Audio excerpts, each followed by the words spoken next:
प्रभु जीशु कृष्ण नाम प्रत्येक स्वागत जनाए।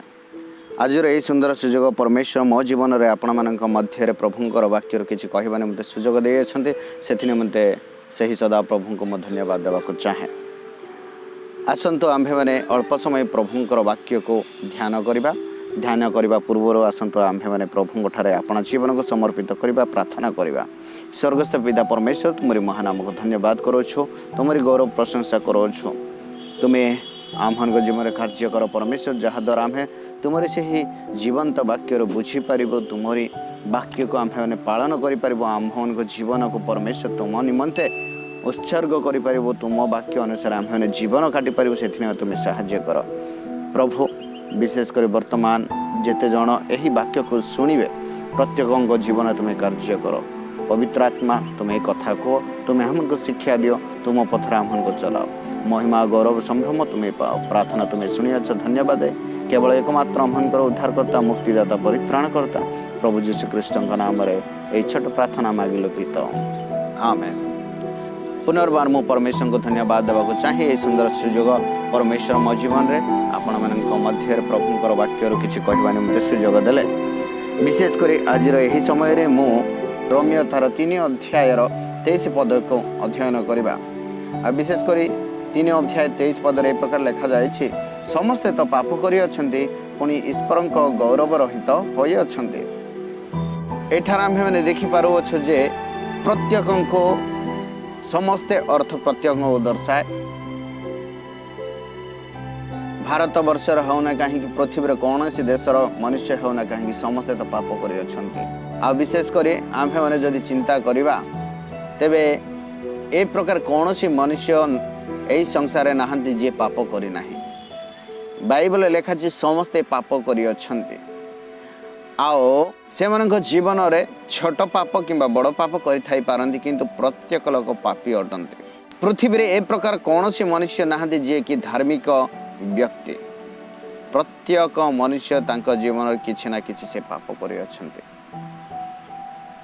पुणी ईश्वर गौरव रहित होई अछंती। प्रभुंकर ठारू अलगा होइछंती।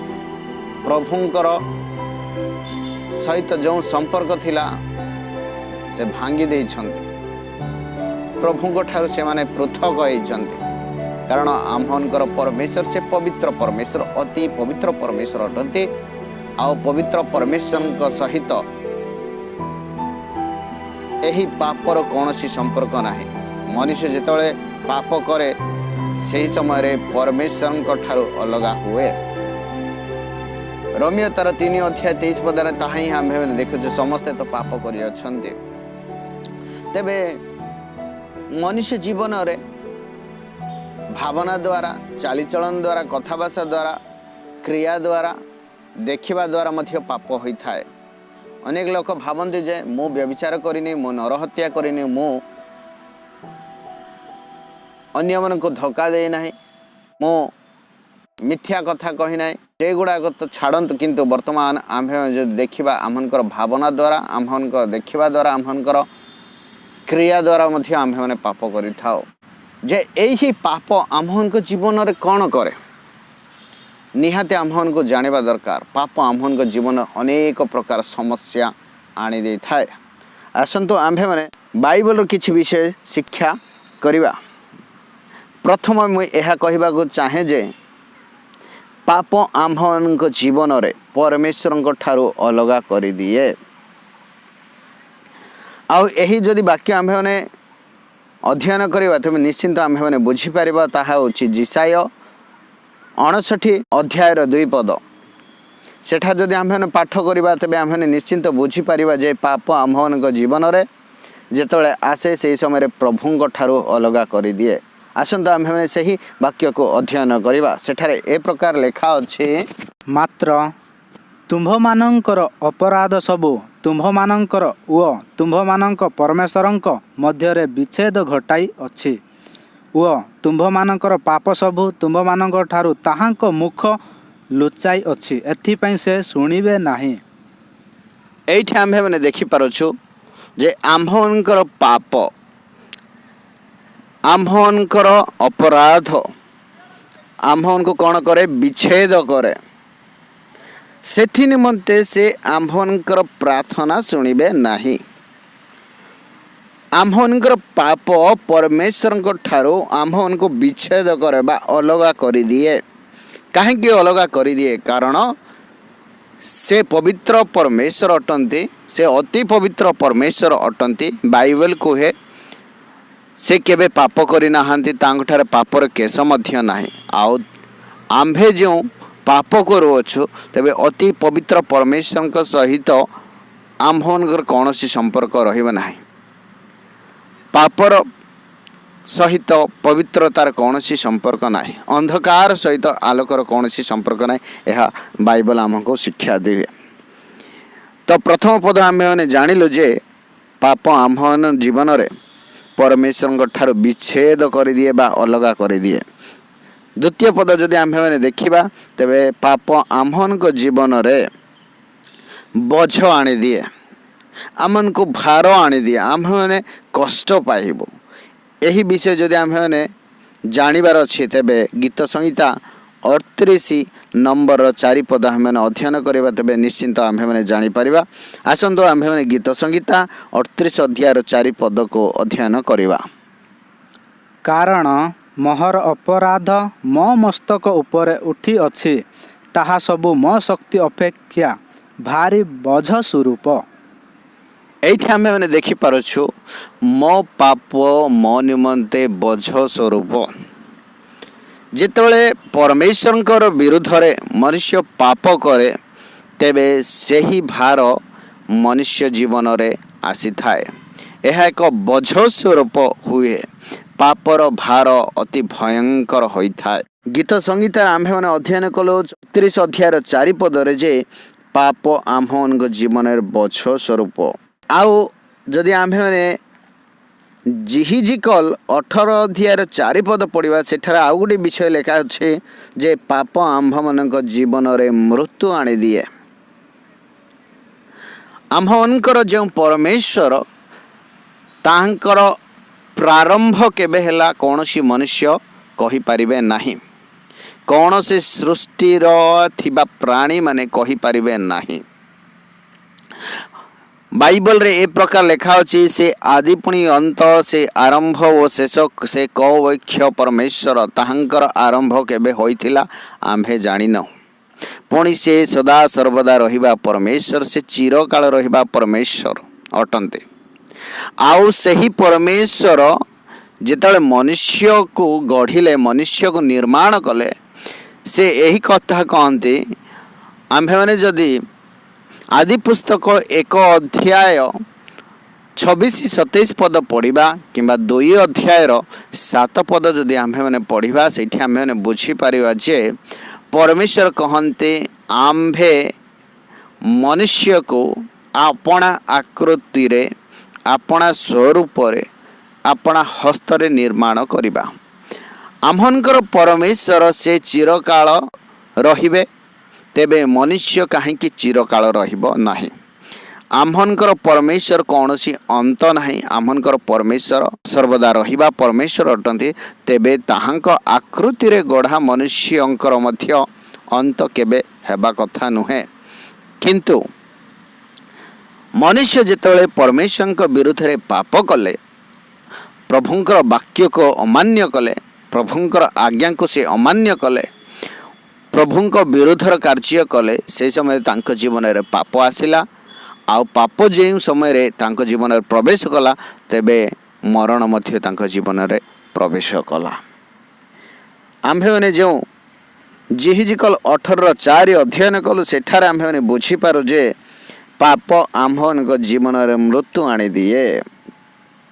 ତେବେ ଏହି ମୃତ୍ୟୁରୁ ବଞ୍ଚିବା ନିମନ୍ତେ ବର୍ତ୍ତମାନ ଆମ୍ଭମାନଙ୍କ ନିମନ୍ତେ ଅନ୍ୟ କୌଣସି ରାସ୍ତା ଅଛି କି? এই ପାପରୁ ମୁକ୍ତ ହେବା ନିମନ୍ତେ ଆମ୍ଭମାନଙ୍କ ନିମନ୍ତେ ଆଉ କୌଣସି ବାଟ ଅଛି କି? ଏ ପାପମୟ ସଂସାରରୁ, ପାପ ଜୀବନରୁ ଆମ୍ଭମାନଙ୍କୁ ପୃଥକ ହେବା ନିମନ୍ତେ ଆଉ କୌଣସି ଉପାୟ ଅଛି କି? ପ୍ରିୟ ଭାଇ ଓ ଭଉଣୀମାନେ, ନିଶ୍ଚିନ୍ତ ପରମେଶ୍ୱର ଆମ୍ଭମାନଙ୍କ ନିମନ୍ତେ ରାସ୍ତା ଖୋଲି ଅଛନ୍ତି। ଜହନ ତାର 3 ଅଧ୍ୟାୟର 16 ପଦରେ ଏ ପ୍ରକାର ଲେଖା ଅଛି ଯେ ବାଇବଲ ଯଦି ଆମ୍ଭେମାନେ ଅଧ୍ୟୟନ କରିବା, ଜହନ ଲିଖିତ ସୁସମାଚାର 3 ଅଧ୍ୟାୟର 16 ପଦରେ ତେବେ ଆମେ ସେଠାରେ ବୁଝିପାରିବା ଯେ ସେଠାରେ ଏ ପ୍ରକାର ଲେଖା ଅଛି, କାରଣ ଈଶ୍ୱର ଜଗତକୁ ଏଡ଼େ ପ୍ରେମ କଲେ ଯେ ସେ ଆପଣା ଅଦ୍ୱିତୀୟ ପୁତ୍ରଙ୍କୁ ଦାନ କଲେ, ଯେପରି ଯେ କେହି ତାହାଙ୍କଠାରେ ବିଶ୍ୱାସ କରେ ସେ ବିନଷ୍ଟ ନ ହୋଇ ଅନନ୍ତ ଜୀବନ ପ୍ରାପ୍ତ ହେବ। ଏଠାରେ ଆମ୍ଭେମାନେ ଶେଷରେ ଦେଖିପାରୁଛୁ ଯେ ସେଠାରେ ଲେଖା ଅଛି ଅନନ୍ତ ଜୀବନ ପ୍ରାପ୍ତ ହେବ। ଅନନ୍ତ ମାନେ ଅନ୍ତ ନଥିବା ବିଷୟକୁ, ଯାହାର ଅନ୍ତ ନାହିଁ ତାହାକୁ ଅନନ୍ତ କହନ୍ତି। ତେବେ ବର୍ତ୍ତମାନ ଏହି ପାପ ପ୍ରତ୍ୟେକ ମନୁଷ୍ୟ ଜୀବନରେ ଅଛି। ଯେମିତି ଆମ୍ଭେମାନେ ରୋମିଓ 3 ଅଧ୍ୟାୟର 23 ପଦ ଆମ୍ଭେମାନେ ଅଧ୍ୟୟନ କଲୁ, ସେଠାରେ କହେ ସମସ୍ତେ ତ ପାପ କରିଅଛନ୍ତି। ତେବେ ଆମ୍ଭେମାନେ ସମସ୍ତେ ପାପୀ। ତେବେ ଆମ୍ଭମାନଙ୍କୁ ଉଦ୍ଧାର ପାଇବା ନିମନ୍ତେ, ଆମ୍ଭମାନଙ୍କୁ ପାପର ମୁକ୍ତ ହେବା ନିମନ୍ତେ, ଆମ୍ଭମାନଙ୍କୁ ପରିତ୍ରାଣ ପାଇବା ନିମନ୍ତେ, ଆମ୍ଭମାନଙ୍କୁ ପାପରୁ ଧୌତ ହେବା ନିମନ୍ତେ କେବଳ ଗୋଟିଏ ଉପାୟ ଅଛି, ତାହା ହେଉଛି ପରମେଶ୍ୱରଙ୍କ ନିକଟକୁ ଯିବା। ଯେଉଁମାନେ ପରମେଶ୍ୱରଙ୍କ ନିକଟକୁ ଯିବେ ଆଉ ପରମେଶ୍ୱରଙ୍କ ଠାରେ ଆପଣ ପାପକୁ ସ୍ୱୀକାର କରିବେ ଆଉ ସେଇ ପ୍ରଭୁ ଯୀଶୁଙ୍କୁ କହିବେ ଯେ ତୁମ୍ଭେ ମୋର ଉଦ୍ଧାରକର୍ତ୍ତା ରୂପେ ଯେତେବେଳେ ଆମ୍ଭେମାନେ ସ୍ୱୀକାର କରିବା, ତେବେ ସେ ଆମ୍ଭଙ୍କର ଉଦ୍ଧାର କରିବେ ପାପରୁ, ଆମ୍ଭମାନଙ୍କୁ ପାପର ସ୍ୱଭାବରୁ ଅଲଗା କରିବେ, ଆମ୍ଭମାନଙ୍କୁ ପୃଥକ କରିବେ। କି ପ୍ରକାର ସେ ଆମ୍ଭମାନଙ୍କୁ ପୃଥକ କରିବେ ସେ ବିଷୟ ନେଇ ଆମ୍ଭେମାନେ ମଧ୍ୟ ଅଧ୍ୟୟନ କରିବା। ଯେ ପ୍ରକାର ଆମ୍ଭେମାନେ ଧ୍ୟାନ ଦେଲୁ ଯେ ଈଶ୍ୱର ଜଗତକୁ ଏଡ଼େ ପ୍ରେମ କଲେ ଯେ ସେ ଆପଣା ଅଦ୍ୱିତୀୟ ପୁତ୍ରଙ୍କୁ ଦାନ କଲେ। କେଉଁ ନିମନ୍ତେ ଦାନ କଲେ? କାହା ପାଖରେ ଦାନ କଲେ? ଏହି ଜଗତକୁ ଦାନ କଲେ। କେଉଁ କାରଣରୁ ଦାନ କଲେ? ସମସ୍ତ ମନୁଷ୍ୟର ପାପରୁ ମୁକ୍ତ କରିବା ନିମନ୍ତେ, ପାପୀ ଲୋକମାନଙ୍କୁ ପାପରୁ ଉଦ୍ଧାର କରିବା ନିମନ୍ତେ ସେ ଦାନ କଲେ। ତେବେ ପ୍ରଭୁ ଯୀଶୁ ଏହି ସଂସାରରେ ଆସିଲେ, ପୁଣି ତାହାଙ୍କର ପବିତ୍ର ରକ୍ତ ଆମ୍ଭମାନଙ୍କ ନିମନ୍ତେ ସେ ଝରାଇ ଦେଲେ। ହିନ୍ଦୁ ଶାସ୍ତ୍ର ମଧ୍ୟ ଆମ୍ଭେମାନେ ଦେଖିବା, ତେବେ ସେଠାରେ ଅନେକ ମହାଗୁରୁମାନେ ଏହି କଥା କହନ୍ତି, ପାପମ୍ ପାପାତ୍ମା ପାପକର୍ମା ପାପକ୍ଷମା ତ୍ରାହିମାମ୍ ପୁନରକ୍ଷମ ସର୍ବ ପାପ ହରେ ହରେ। ପାପମ୍ ପାପାତ୍ମା ପାପକର୍ମା ପାପକ୍ଷମା ତ୍ରାହିମାମ୍ ପୁନରକ୍ଷମ ସର୍ବ ପାପ ହରେ ହରେ। ଆଉ ଗୋଟିଏ ଶ୍ଲୋକ ଯଦି ଆମ୍ଭେମାନେ ଦେଖିବା, ସେଠାରେ ଏ ପ୍ରକାର ଅଛି, ସର୍ବଲୋକମ୍ ପାପମ୍ ପରିହରମ୍ ରକ୍ତ ପ୍ରକ୍ଷଣମ୍ ଆବଶ୍ୟକମ୍ ତଦ୍ରକ୍ତମ୍ ପରମାତ୍ମନା ପୁଣ୍ୟଦାନମ୍ ବଲିୟଗମ୍। ଏଇଠାରେ ଆମ୍ଭେମାନେ ଦେଖିପାରୁଛୁ, ପ୍ରଥମେ ଯେଉଁ ଶ୍ଲୋକ ଆମ୍ଭେମାନେ ପଢ଼ିଲୁ, ପାପମ୍ ପାପାତ୍ମା ପାପକର୍ମା ପାପକ୍ଷମା ତ୍ରାହିମାମ୍ ପୁନରକ୍ଷମ ସର୍ବ ପାପ ହରେ ହରେ, ମାନେ ମୋ ଭାବନା ଦ୍ୱାରା, ମୋ ଚାଲିଚଳନ ଦ୍ୱାରା, ମୋ କଥାଭାଷା ଦ୍ୱାରା, ମୋର ଦେଖିବା ଦ୍ୱାରା ମୋ ଜୀବନରେ ପାପ ମୁଁ କରିଅଛି। ତ୍ରାହିମାମ୍ ପୁନରକ୍ଷମ ସର୍ବ ପାପ ହରେ ହରେ। ହେ ପରମେଶ୍ୱର ସମସ୍ତ ପାପରୁ ମୋତେ ଅଲଗା କର, ମୋତେ ଉଦ୍ଧାର କର। ଏହା ଆମେମାନେ ସେଠାରେ ଦେଖିପାରୁଛୁ। ଆଉ ସେକେଣ୍ଡ ଯେଉଁ ଶ୍ଲୋକ ଆମ୍ଭେମାନେ ଶୁଣିଲୁ, ସେଠାରେ ସର୍ବଲୋକମ୍ ପାପମ୍ ପରିହାରମ୍, ତା ଅର୍ଥ ସର୍ବଲୋକମ୍ ମାନେ ସମସ୍ତ ଲୋକମାନେ, ପାପମ୍ ମାନେ ପାପ, ସର୍ବଲୋକମ୍ ପାପମ୍ ପରିହାରମ୍ ମାନେ ସମସ୍ତ ଲୋକମାନଙ୍କର ପାପ ନିମନ୍ତେ ରକ୍ତ ପ୍ରକ୍ଷାଳନମ୍ ଆବଶ୍ୟକମ୍, ରକ୍ତର ଆବଶ୍ୟକ, ତଦ୍ ରକ୍ତମ୍ ପରମାତ୍ମେନା, ସେହି ରକ୍ତ ପରମେଶ୍ୱରଙ୍କର ହେଇଥିବା ଦରକାର। ପରମାତ୍ମା ମାନେ ପରମେଶ୍ୱରଙ୍କୁ ବୁଝାଏ। ତଦ୍ ରକ୍ତମ୍ ପରମାତ୍ମେନା ପୁଣ୍ୟଦାନମ୍ ବଲିୟଗମ୍, ପୁଣ୍ୟ ବଳିରେ ମନୁଷ୍ୟ ଜାତିର ପାପରୁ ଉଦ୍ଧାର ଅଛି। ପ୍ରତ୍ୟେକ ମନୁଷ୍ୟକୁ ପାପରୁ ମୁକ୍ତ ଅଛି, ପରିତ୍ରାଣ ଅଛି। ତେବେ ପରମେଶ୍ୱର ସ୍ୱୟଂ ଏହି ପୃଥିବୀକୁ ଆସିବେ, ସେ ବଳି ସ୍ୱରୂପ ହେବେ, ତାହାଙ୍କର ପବିତ୍ର ରକ୍ତ ଦ୍ୱାରା ହିଁ ମନୁଷ୍ୟ ପାପରୁ ମୁକ୍ତ ହେବ। ଏହି ପୃଥିବୀରେ ଆମ୍ଭେମାନେ ଅଧ୍ୟୟନ କଲୁ ଯେ ଏ ପ୍ରକାର କୌଣସି ବ୍ୟକ୍ତି ନାହାନ୍ତି ଯିଏ ପାପ କରିନାହିଁ। ତେବେ ସମସ୍ତେ ପାପ କରିଥିବା ଯୋଗୁଁ ପବିତ୍ର ରକ୍ତ କାହାଠାରେ ନଥିଲା। କେବଳ ସ୍ୱୟଂ ପରମେଶ୍ୱର ସେ ଏହି ପୃଥିବୀକୁ ଆସିଲେ, ସେ କେବେ ପାପ କରିନାହାନ୍ତି। ଆମ୍ଭେମାନେ ଯଦି ବାଇବଲକୁ ଅଧ୍ୟୟନ କରିବା, ବାକ୍ୟରେ ଏ ପ୍ରକାର ଲେଖା ଅଛି, ପ୍ରଭୁ ଯୀଶୁ ସେ କଦାପି ପାପ କରିନାହାନ୍ତି, ତାଙ୍କଠାରେ ପାପର କେଶ ମଧ୍ୟ ନାହିଁ। ସେ ପବିତ୍ର ପରମେଶ୍ୱର ଅଟନ୍ତି। ସେ ଏହି ପୃଥିବୀ ପୃଷ୍ଠକୁ ଆସିଲେ, ପୁଣି ସେ ବଳି ସ୍ୱରୂପ ହେଲେ, ତାହାଙ୍କ ରକ୍ତ ଦ୍ୱାରା ପ୍ରତ୍ୟେକ ମାନବ ଜାତିକୁ ପାପରୁ ଉଦ୍ଧାର ମିଳେ। ତେବେ प्रभु जीशुଙ୍କ रक्त द्वारा आम्भମାନଙ୍କ जीवन केवल उद्धार ताहा नुहे अनेक विषय आम्भମାନଙ୍କ जीवन रे आम्भे मैंने देखिपार प्रभु जीशुଙ୍କ रक्त द्वारा आम्भମାନଙ୍କ जीवन अनेक प्रकार आशीर्वाद आनी दिए आसंतो आम्भे मैंने से विषय गुड़ाक मध्य चिंता करिबा। एक प्रभु जीशुଙ୍କ रक्त द्वारा आम्भे मैंने शुद्ध हेउ आम्भे मैंने पवित्र हो आम्भनको शुद्ध करि दिए तांकर रक्त एव्री जदि आम्भे मैंने एव्री पुस्तक तार 9 अध्याय 14 पद पढ़िबा तेबे सेठार आम्भे मैंने निश्चिंत बुझी परिबा सेठार ए प्रकार लेखा अछि एव्री तार 9 अध्याय 14 पद आसंतो आम्भे मैंने पढ़िबा। तेबे जेउ ख्रीष्ट चिरंतन आत्मांक द्वारा आपणको निखुंत बलि स्वरूपे ईश्वरंक निकटरे उत्सर्ग कले ताहांक रक्त केते अधिक परिमाण रे जीवित ईश्वरंक सेवा करिवा निमंते मृत कर्मरु आंभमानंक विवेक को शुद्ध न करिवो। एठार आम्भे मैंने देखुछु ताहांक रक्त आंभमानंकर विवेक को शुद्ध न करिवो ताहांक रक्त आम्भमानंक विवेक को शुद्ध करिवो आम्भमानंक हृदय को शुद्ध कर आम्भमानंक जीवन को बदले देव से आम्भमानंक पवित्र करिवो से शुद्ध करिवो। तेबे जो माने प्रभु जीशु को अपना जीवन को समर्पित करिवे प्रभु जीशु को अपना उद्धारकर्ता रूपे स्वीकार करिवे तेबे ताहांकर रक्त प्रभु जीशुंकर रक्त जो रक्त आपण मानक निमंते मो निमंते आमनकर पाप निमंते क्रूसरे बलिकृत हेले सही रक्त द्वारा आम्भे माने शुद्धिकृत हो आम्भे माने पवित्र हो। जदि आम्भे माने आउ गोटे पद देखिबा एव्री तार 13 अध्याय 12 पद तेबे सेठार आम्भे माने बुझी परिबा जे ताहांकर रक्त आम्भनको पवित्र करे प्रथमे ताहांकर रक्त आम्भनको शुद्ध करे द्वितीय आम्भे माने देखि परिबा जे ताहांकर रक्त आम्भनको पवित्र करे।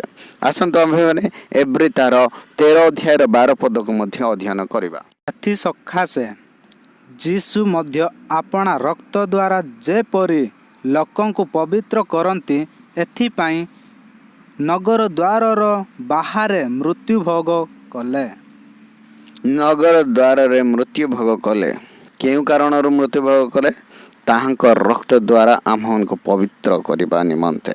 तेबे आपण माने जदि पाप करे छथि बोली आज चिंतित अटंते आपण माने जदि भाबो छथि मो पाप करे छी आओ एई पापर वंचित हेबा निमंते पवित्रता हेबा निमंते पाप क्षमा पाइबा निमंते आउ कौन सी रास्ता ना जदि आपण माने ए प्रकार चिंता करछन तेबे विशेष आपण मन को यह कहबा को चाहे आपण मन को पाप धौत करबा निमंते 2000 वर्ष पूर्वे आमनकर प्रभु जीशु ए पृथ्वी पृष्ठ को आसीथिले पुणी आपण मन को और मते आमन समस्त को पापर मुक्त करबा निमंते ताहांक रक्त को झराइथिले तेणु आपण जदि सही प्रभु जीशु आपण उद्धार करतार स्वीकार करिवे तांग ठारे आपण पाप को जदि मानिबे स्वीकार करिवे क्षमा मागिबे तेबे निश्चिंत से आपण मन को क्षमा करिवे पुणी आपन को पवित्र करिवे। आउ गोटे विषय जदि आम्भे माने अध्ययन करिबा तेबे सेठार आम्भे माने बुझी परिबा तार कलसीय 1 अध्याय 20 रु 22 पद आम्भे माने अध्ययन करिबा। कलसीय 1 अध्याय 20 रु 22 जदि आम्भे माने अध्ययन करिबा तेबे सेठारे आउ गोटे सुंदर विषय आम्भे माने देखि परिबा जे ताहा परमेश्वरंकर निकटरे प्रभु जीशुंकर रक्त आम्भमानंको मेलित करे पिता परमेश्वरंको निकटरे आम्भमानंको ताहांकर रक्त द्वारा मिलित करे प्रभु जीशुंकर रक्त द्वारा पिता परमेश्वरंक सहित आम्भनकर संपर्क भांगी जाई अछि केबे जो समय रे कि आम्भे माने पाप कलु किंतु ताहांकर रक्त द्वारा वर्तमान आम्भनको पुनर्बार से मिलित करन्ते आम्भनको पुनर्बार ताहांक सहित संपर्क स्थापन करन्ते। आसंतो आम्भे माने सेही वाक्य को अध्ययन करिबा कलसीय तार 1 अध्याय 20 रु 22। पुणी ताहांक क्रूसर रक्तरे से शांति स्थापन करी ताहांक द्वारा आपणा सहित समस्तर मिलन करती।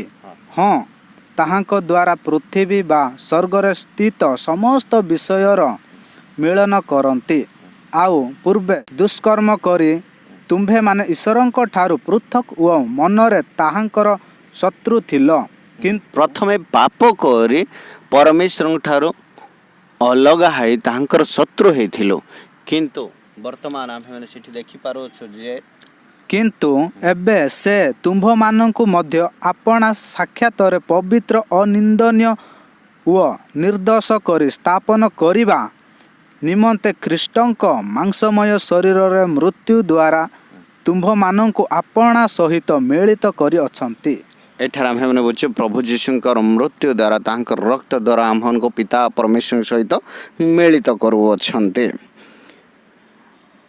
ଆଉ ଗୋଟିଏ ପଦ ଆମ୍ଭେମାନେ ପଢ଼ିବା, ତାହା ଏବ୍ରୀ 10:19-22। ସେଠାରେ ଯଦି ଆମ୍ଭେମାନେ ଅଧ୍ୟୟନ କରିବା ତେବେ ଆମେ ନିଶ୍ଚିନ୍ତ ବୁଝିପାରିବା ଯେ ଯୀଶୁଙ୍କ ରକ୍ତ ଦ୍ୱାରା ଆମ୍ଭମାନଙ୍କୁ ପ୍ରଭୁଙ୍କ ନିକଟରେ ଯିବା ନିମନ୍ତେ ସାହସ ପ୍ରଦାନ କରେ।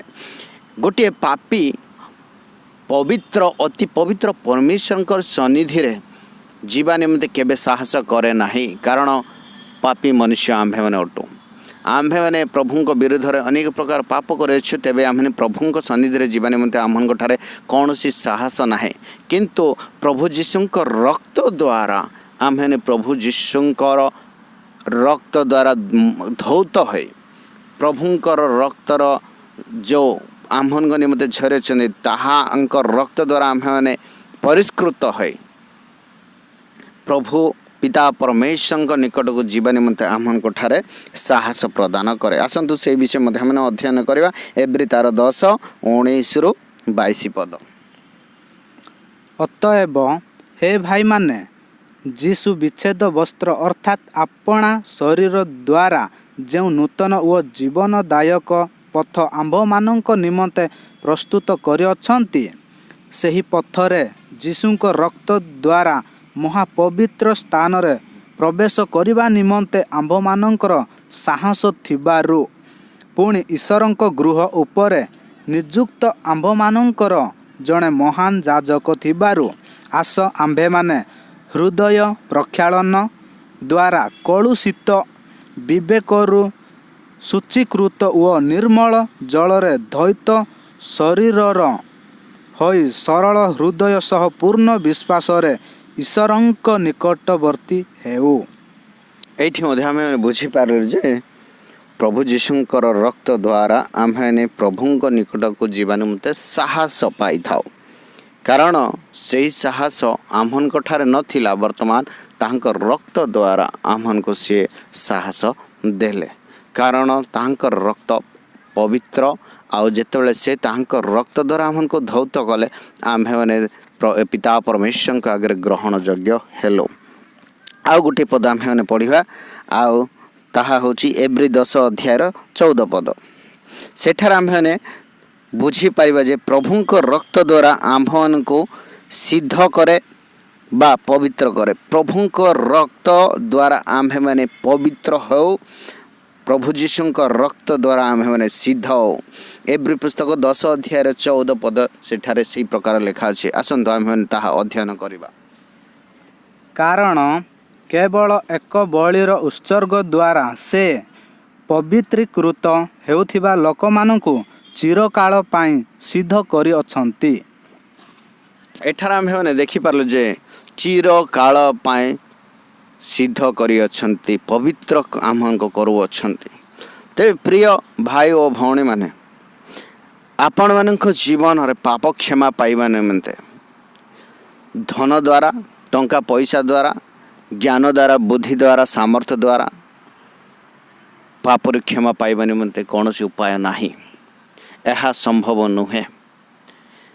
ପାପରୁ ମୁକ୍ତ ହେବା ନିମନ୍ତେ, ଅଭିଶାପରୁ ମୁକ୍ତ ହେବା ନିମନ୍ତେ, ନରକର ଯନ୍ତ୍ରଣାରୁ ମୁକ୍ତ ହେବା ନିମନ୍ତେ କେବଳ ଗୋଟିଏ ମାର୍ଗ, ସେହି ମାର୍ଗ ଆମ୍ଭଙ୍କର ପ୍ରଭୁ ଯୀଶୁ। ସେ କହୁଅଛନ୍ତି, ଯୋହନ ଲିଖିତ ସୁସମାଚାର 14:6 ପଦ ଯଦି ଆମେମାନେ ଅଧ୍ୟୟନ କରିବା, ସେଠାରେ ସେ କହୁଛନ୍ତି, ମୁଁ ପଥ, ସତ୍ୟ ଓ ଜୀବନ, ମୋ ଦେଇ ନଗଲେ କେହି ସ୍ୱର୍ଗ ରାଜ୍ୟରେ ଯାଇପାରିବ ନାହିଁ, ପ୍ରବେଶ କରିପାରିବ ନାହିଁ। ତେଣୁ ଆସନ୍ତୁ ଆମ୍ଭେମାନେ ସେହି ସଦାପ୍ରଭୁଙ୍କଠାରେ ସମର୍ପିତ କରିବା ଆପଣ ଜୀବନକୁ। ଯଦି ଆମ୍ଭେମାନେ କିଛି ଭୁଲ କରିଅଛୁ ଆମମାନଙ୍କ ଜୀବନରେ, ପ୍ରଭୁଙ୍କଠାରେ କ୍ଷମା ମାଗିବା, ଆଉ ପ୍ରଭୁଙ୍କଠାରେ ଆମମାନଙ୍କର ପାପକୁ ସ୍ୱୀକାର କରିବା, ପ୍ରଭୁଙ୍କ ରକ୍ତ ଦ୍ୱାରା ଆମମାନଙ୍କୁ ଧୋଇବା ନିମନ୍ତେ ତାଙ୍କଠାରେ ନିବେଦନ କରିବା। ପ୍ରଭୁ ଆମମାନଙ୍କୁ ପ୍ରେମ କରନ୍ତି, ନିଶ୍ଚିନ୍ତ ସେ ଆମମାନଙ୍କୁ କ୍ଷମା କରିବେ, ସେ ଆମମାନଙ୍କୁ ଶୁଦ୍ଧ କରିବେ, ପବିତ୍ର କରିବେ, ପୁଣି ସେ ଆମମାନଙ୍କୁ ଅନନ୍ତ ଜୀବନ ଦେବେ।